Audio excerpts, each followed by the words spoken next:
video and all other videos on this channel are for entertainment purposes only. The content of this video and all other videos on this channel are the opinions of the creator only and do not constitute legal, trading, investment, or financial advice of any kind. Investing carries a high level of risk and the majority of retail clients lose money. Do not invest any capital unless you understand the risks and you are prepared to lose it all.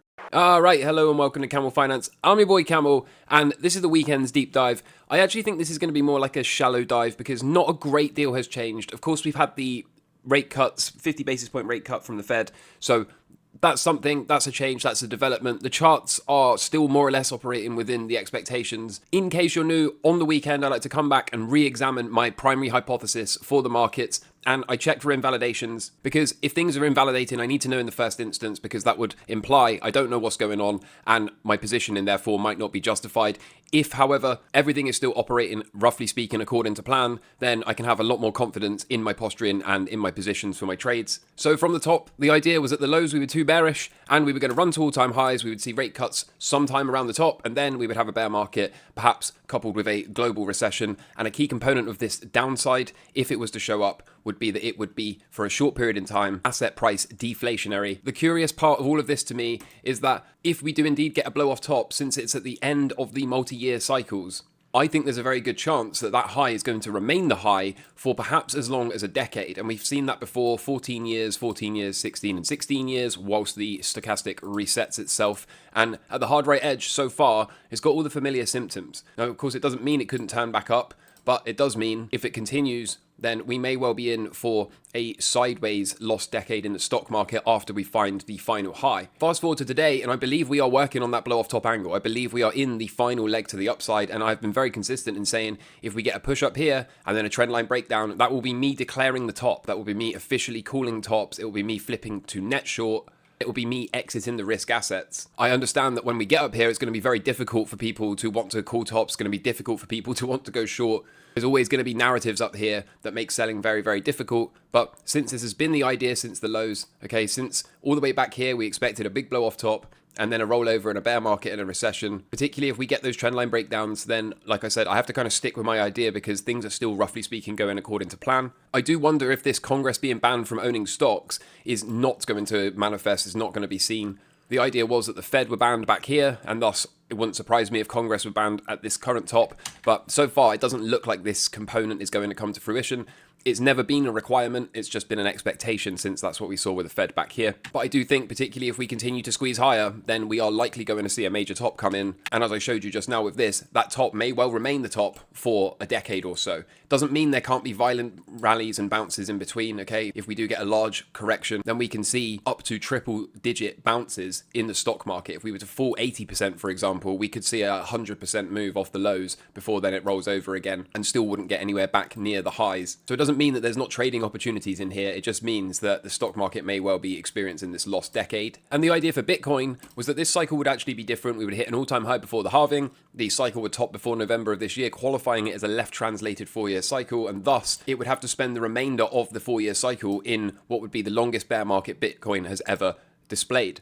This is the one component of about a dozen that make up this primary hypothesis that has not really played ball as expected. Once we got to here, the all-time high before the halving, we had this pullback, and then, as I'm sure you're well aware, instead of blasting off to new highs, we actually spent around 6 months so far consolidating sideways. This remains to date the one component that is not playing ball. However, I do still think there is a chance that we could see a new all-time high come in, and there's further evidence to support this. That's from a cycle perspective, what I just showed you, and right here we've got the Elliott wave perspective that suggests this could well be wave 4 before the final fifth comes in, and then again we would get this ABC, which from a cycle theory perspective would say we have to spend about 2 years in a bear market. As I said with the stock market, once we get to the top, there's going to be a whole heap of narratives that make selling here very, very, very difficult. For now, though, the question for me is, do we continue to hold this parabolic curve? Do we have one final push to all-time highs ahead of us? Or are we going to invalidate this by either meandering sideways out or breaking down of this parabolic uptrend? The expectation, if this bear market and recession occurs, is that there will be a deflationary component to this. And the reason I say this is because anything you do to the M2 rate of change presents in the inflation with about an 18 to 19 month lag.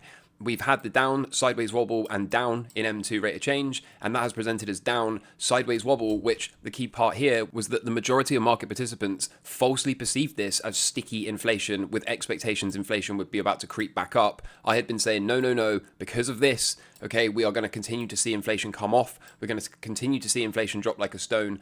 And based on the last print at around 2.5%, I believe we have started that third and final leg to the downside. Thus, I still expect a great deal more disinflation before ultimately slipping into a short period of asset price deflation, particularly as that will be catalyzed by a third and final angle breakdown, which will force investors to sell stocks and hide in the short-term safety of the dollar. Of course, that puts a bid under the dollar and will send the dollar significantly higher, which is synonymous with deflationary crashes. Further evidence that this inflation component is still going according to plan is the trueflation print, which currently sits at the low 1%. So, overall, I expect this thing to continue. I do expect us for a short period of time to actually slip into negative CPI. Again, synonymous with deflationary crashes. And largely speaking, this is because we are currently living through the largest Fed blunder in history. The Fed should have cut in July, but it chose not to. And this is in spite of all the data, okay? The inflation is already at target and is going to continue to drop. Unemployment is nearing recessionary levels, as I'm going to show you in a minute. The Fed was 170 basis points behind the curve. I'll also explain this if you don't understand. And even after the 50 basis points cut, still remains 120 basis points behind the curve. And all of this is occurring against a backdrop of an inverted yield curve that has been inverted for over 800 days. There's a lot of debate in the markets at the moment regarding whether or not these cuts will be bullish and accommodative to markets, or whether we are cutting into a slowdown and thus it implies a recession is around the corner. For me, one of the biggest factors here is when we have an inverted yield curve, we typically see recessionary tendencies following the onset of a cutting cycle, versus when the yield curve has not inverted, we typically see further upside. Since we have a record inverted yield curve this time around, I remain steadfast in my opinions that we are going to see a bear market for risk assets and that there will be a global recessionary component to this. The key point, of course, is it doesn't mean we can't rally in the short term. I am still long and strong. I still expect much higher prices, but it does mean it's going to get very, very wild soon, especially if asset prices continue to move in a near parabolic and near vertical manner. So as I was saying, the unemployment rate continues to show recessionary tendencies. Here's the unemployment rate. We have got a bullish cross above the moving average, and this is occurring on a RSI breaking out above the 50 level. Now, whenever we see this historically, okay, we see big spikes in unemployment rate that are, of course, synonymous with recessions. I don't think this time is different. I do expect unemployment to continue to spike. We've also got the non-farm payroll numbers, okay, right into the recessionary type levels that we have seen historically. GDP is trending downwards. Now, a lot of people look at GDP and they say things like, well, have you seen the latest print? When we look right beneath our noses at the latest print, everything looks okay. It doesn't show recessionary tendencies. But as I often say, okay, just like markets don't move in straight lines, they have a primary trend, a pullback, and then they continue in the primary trend. The same is true of macro data sets. Okay, I have been making the case, just like I was with inflation, that this uptick in GDP at the moment is nothing more than a counter-trend bounce that will ultimately resolve to the downside. In addition to the labour market deterioration, we've also got the SAM recession rule triggering above the recessionary levels. Okay, every other time in history we saw this, we went into recessions. Will this time be different? I don't think so personally. We're also seeing US bankruptcies skyrocketing. And again, this is right on schedule relative to the overall projection. And with the onset of that cutting cycle now beginning, the question is it going to be a cut into normalization and a soft landing, which has bullish implications for the stock market? Or is this a cut into a slowdown? Based on everything I've showed you, based on the base case hypothesis, I still maintain we are cutting into a slowdown. Now, we have seen times in history where the onset of a cutting cycle can enable the market to rally for a few months thereafter before ultimately moving into a downside crash. I'm pretty sure based on this chart, that's what's going on here. Okay, we've had the first cut. We're probably going to have a few more months of upside at the most. And then I think we're going to start to see true technical breakdowns. During this squeeze to the upside in the stock market, I absolutely expect the soft landing narrative to proliferate. That's been predicted since the lows as well. As I said a couple of times already, once we get up here, there's going to be a million narratives out there that make selling very, very difficult. We have to stay objective, open to all possible outcomes, and most importantly, stick to the plan until invalidated. And I've talked a lot today about the Fed being behind the curve. Well, here is a visualization of that, okay? The gap between the Fed funds rate in blue and the US 2-year Treasury yields tells us how behind the curve the Fed is. And even after that 50 basis point cut, the difference between the blue and the white is still the highest it has been in over 30 years. So more rate cuts are coming, and they're going to be a lot faster than the Fed is currently projecting. They are eventually going to be starting to panic cut, just like they did back in 2007, 2008. And I still maintain that the market is going to remain bullish for far, far, far too long. Overall, I'm still expecting dollar weakness whilst we complete the blow off top move in the risk assets. However, start to break out above this red trend line and I will be ready to call a bottom, to call a 3-year cycle low for the dollar and expect the start of that deflationary spiral. The current long from gold out of the prior cycle low still pushing to the upside. Nothing more to say about this apart from long and strong. And remember, gold knows something. There's a reason gold is breaking out to new all-time highs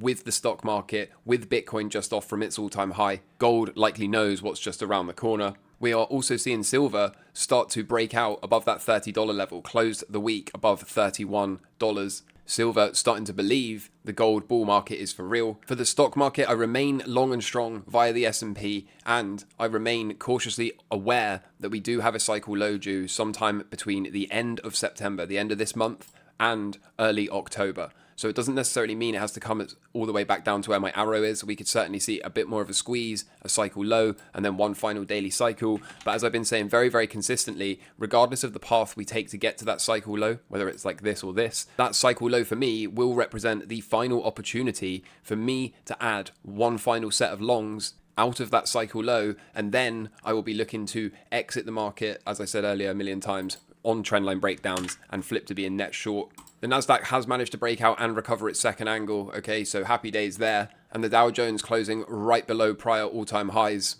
still long and strong from this position. And similarly to the S&P, when we get a cycle low shakeout, that for me will be the last opportunity for me to look for longs before then I start to hunt for the top. We are still long from the Russell 2K from the lows, and we are still targeting 2,700. It's been quite a choppy ride for the Russell 2K, but I do think we've got the best chance we've had in a while. It's seeing an upside squeeze here. Once it gets going, it can do it quickly, as we can see from this fractal back here.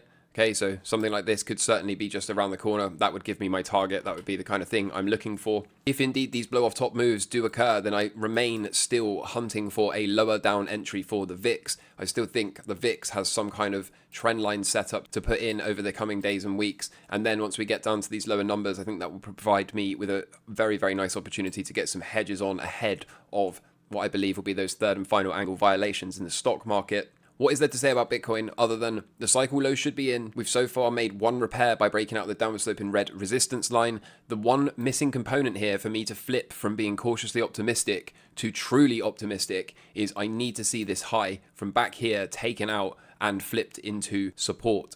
Some kind of trade above here, retest and resumption would be me saying, okay, here we go. The next line is likely to get taken out shortly thereafter, and we should have a pop up towards 100k. For now, though, objectively speaking, we do have a lower high and thus are susceptible and vulnerable to a rollover. So it's all to play for. I see an awful lot of people online that are very sure of themselves. They're either very sure they're getting 40k, or they're very, very sure we're never coming back below 50 again. Frankly, all of this confidence is completely unwarranted. This is a market. Absolutely anything and everything is on the table all the time. If you're a level 3 member, look out for the members only update I'm going to do for you guys in a minute. Other than that, have a fantastic weekend. Until next time, take care. Cheers. Bye.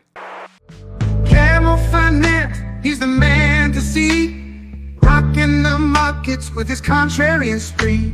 Trades like a pro, no fear, no shame. Sticking to his guns in his money game. He's a badass, oh yes indeed. Camel Finance got the markets key. Taking us stormies on a bump.